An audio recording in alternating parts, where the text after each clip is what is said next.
Hello everyone, welcome to Purpose Built with myself, Dial. Firstly, I want to say thank you to everyone who subscribed and everyone who has viewed. I really appreciate your support. It means a lot to me. So today we're talking discovering your purpose. And today's topic basically is inspired by the fact that I have had a number of people ask me, but how do I discover my own purpose? And how do I know that it really is my life's calling? So I just want to try and break down a few things that I learned, which I've documented in this book. So it's a few lessons that I've learned about how to discover your own purpose and what purpose will look like at times. And so yeah, here goes. So we're going to use the word shape, and basically when we're using the word shape, we're going to break it down into what your strengths are.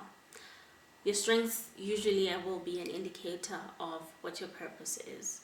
Secondly, your heart's desires. What is it that you dream about? What are your visions like? What gives you joy? That will also be an indicator of what your purpose is. Thirdly, your abilities. What are you able to do? Some people are great at sewing and they don't have to go to school for it, type of thing. So what you're able to do with your hands will be an indicator as well of what your purpose is. Fourthly is your personality. With personality, it's important that you differentiate between your authentic self and personality that you've kind of developed because of particular perceptions about yourself or things that people have said about you. Because most times we develop our personality sometimes as coming from defense mechanisms. I'll make an example about myself. So before I started this journey, probably in high school, in as much as I was a very spiritual person, but at the same time I had this kind of wall around me, and so I'd be very quick to want to be defensive. I would be very rude.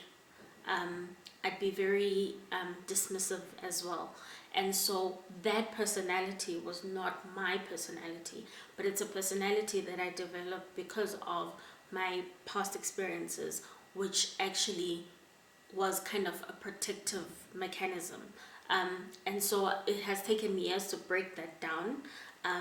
But now I'm at a point where I'm just my authentic self, basically. So it's just important to differentiate between those things, and not to think that your personality, your whatever personality that you've developed along the years, especially if it's a defensive kind of personality, is kind of the authentic self. And lastly, it's your experiences. What the good and the bad in your life's experiences will ultimately show what your purpose is. So basically, those are kind of the key things that you would look at when you're talking, trying to discover your purpose. But there are a few things that I've jotted down that I'm just going to go through to kind of highlight what purpose will look like. It doesn't mean that your purpose or your life's calling will be kind of, I don't know how to describe it, but there's no one way about it. We all discover our purposes at different times in different ways, but what's more important is that there are main things that you will find, which are kind of a thread throughout different people's stories about their purposes. So these are the few things that I've learned from myself, but from other people as well. Firstly is that the path is not always clear. It's either you will know what the end goal is, or God will reveal things step by step. It all is up to Him. but most times I've learned that with myself, it comes layer by layer, though I know what the ultimate goal is or the ultimate vision is, but things have revealed themselves layer by layer. It's revealed on a need to know basis kind of thing. God just reveals it for this particular time, because this is what you need to know for this particular time. Secondly is that your purpose will be larger than you. And most times that is what freaks people out. The fact that they feel whatever it is that they called for is too big for them. That comes from, firstly, sometimes low self-esteem. Secondly, it comes from feeling inadequate and feeling that you are unworthy to be pursuing such a big thing. It could be that you feel that you've made a lot of mistakes along the way, and so like you are unqualified basically, and so many other things. So the truth is, whatever it is that you called for, it will be larger than you. So you must know that it's not going to be like a small thing, and it's larger than you because it's not about you. It's about the people you ought to impact. And so God is not going to give you something that you feel you can do. And the reason for that is because He wants to be glorified through your purpose. And so if you could do it in your own ability, then there'd be no point for Him to kind of do anything. And so God will forever give you something that is way bigger than yourself. The other thing is that your past is necessary for where you're going. Most times we're told to forget about the past. And in as much as it's important to not be too consumed about the negatives of the past, it's important to know that your past shapes whatever your future will be. And so your past is important for your purpose, because most times you'll find that you're called for the people who have experienced the things that you've experienced in your past, whether good or bad. So your past is important for your purpose. There's never an age limit to this purpose thing. God will call you at whatever time He wants to call you, however He wants to call you, and however He wants to use you. And I always say that maturity is not a matter of age, but it's just a matter of emotional, spiritual, and psychological alignment, basically. So, if God says, I'm calling you at the age of 16, then that's what you're called for. And that's the age that you're called at, basically. And that's that, no one can stand in your way. So there aren't any age limits to this thing. It's just whenever God deems that you're ready to walk into your calling, then that's that. Also on this point is that you will find that people they get intimidated, especially when you are younger and you've got this greater call on your life, right? And they'll be intimidated most times because they feel that you are unready. What I've learned is that you don't rush God and you don't tell God what to do. If it is that you're called for a particular thing, and what seems like young to the world is what God deems as ready, then you go for what God says and forget what people say, because people discourage things that are not the norm. And when I say people, I mean family, I mean society, I mean church, I mean different people will disregard you because what you are called for or what it is that you carry is different to what the norm is. So it's important to not dismiss people and say that, and kind of be negative towards them, but to also be cognizant of the fact that different people might reject you for your purpose. Purpose coming to you does not mean that life will be perfect. It just means that you are ready at whichever point that God decides that you're ready. So, it doesn't mean that everything will be aligned. It doesn't mean that your career will be perfect. It doesn't mean that your financial status will be perfect. It doesn't mean that you come from a perfect family. It doesn't mean that, your upbringing was great. But whatever it is that you're called for comes to you at a point where you are ready. There's a saying that says, when the student is ready, the teacher will appear. And that's true for purpose. When you are ready spiritually, and mentally and emotionally, God will reveal whatever part of your purpose is important, because he might not reveal the entire thing, but he'll only reveal whatever is important for that particular stage in your life. So it's important to keep that in mind, so that you learn to be patient with yourself, but you also learn to be patient with God, and not try to tell God what to do or try to twist his arm when it comes to revealing your purpose. What's also important is that the kind of environment that you're in also has a factor in when and how your purpose is revealed. It's important to ask yourself what kind of soil you are planted in. Is the soil fertile or not? Because the environment shapes you. The environment that you're in shapes you. It shapes your thinking. It shapes how you perceive particular things. And so if you're not cognizant of the environment and the kind of people that are around you, whether those people can propel you or delay you in your purpose, if you're not if you don't have a spirit of discerning on the kind of people in your environment, that could also affect the delay or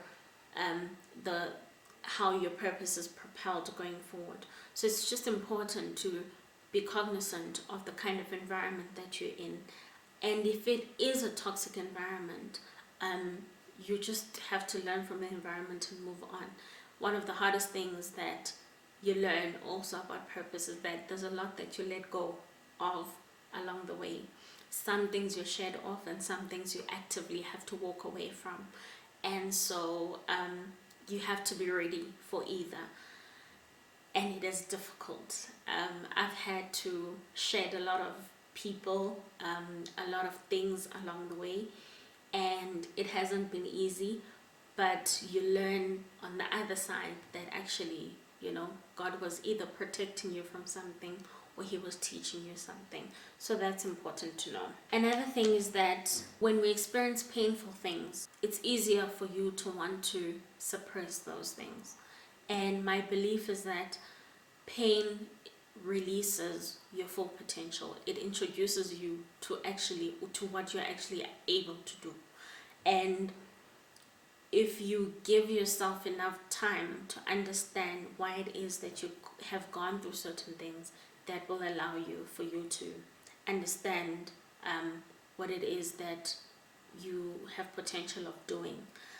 We also realize that from time to time that our greatest gifts really come from times of chaos and turmoil. And so it's important to not want to run away from things that are challenging to you, from seasons that are challenging to you, simply because you feel that you can't handle it. Because most times those seasons are what train you for what your purpose will ultimately be. Your resilience is tested through, those moments in challenges. Another thing that I'm learning is that God forever chooses the people who seem like they will be unlikely to be chosen. And ultimately, though we all have a purpose, there are those people who, whose stars will shine brighter than other stars. And most often, those people whose stars shine brighter than other stars are people who are less likely, in our view, to actually succeed in anything. Case in point, myself. And it doesn't mean that, other people's purpose is better than other and yours or whatever, but most times when God calls you, he calls you to things that you would have never imagined in your life. And so because you have no understanding, or you had no perception of what it is that you'd be called for, he magnifies it so that he could be given glory. And so chances are, the people who we have viewed as having made so many mistakes that we know about and things that they have done, and then we find that God will use them in a particular way and then shine a light on them, and then we start questioning Bible, but bao jani. It is because God generally uses weak people. He uses weak people because God is forever after perfecting his word. And so when he says, I'm after my word to perform it, he means that when he says, I'm after my word to perform it, he then means, Uguti, when he's saying, when you're weak, that's when I'm strong. I will use you in your weakness so that my strength is glorified. And so, that's one of the things that you probably learn as well throughout the journey, is that when you think God is less likely to use you because of your past mistakes, or because of your kind of background, or because you are, you've experienced painful, traumatic things, and feel that, he can't use you, that's when he'll use you.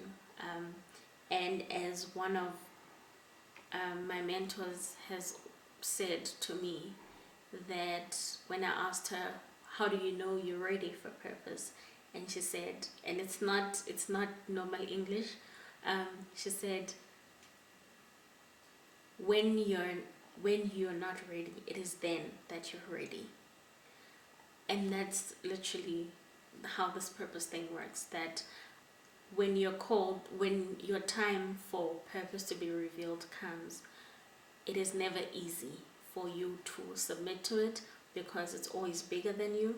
And because it's always bigger than you, it challenges your personality, it challenges everything about you, and it also challenges what you might think is the norm, or what you might have desired for your life as well. I've had to sacrifice a lot of things that I thought were going to be part of my path, because my purpose was not aligned to those things. And have I questioned God about it? Yes, I have. But ultimately, because I know what I'm called for, it makes it easier for me to kind of adjust into what God says I must do. Sometimes I do it kicking and screaming, but I do it nonetheless. And so, yeah, I hope you've enjoyed today's video, and please comment and let me know what you think. Tell me what your purpose journey has been, and until next time, goodbye.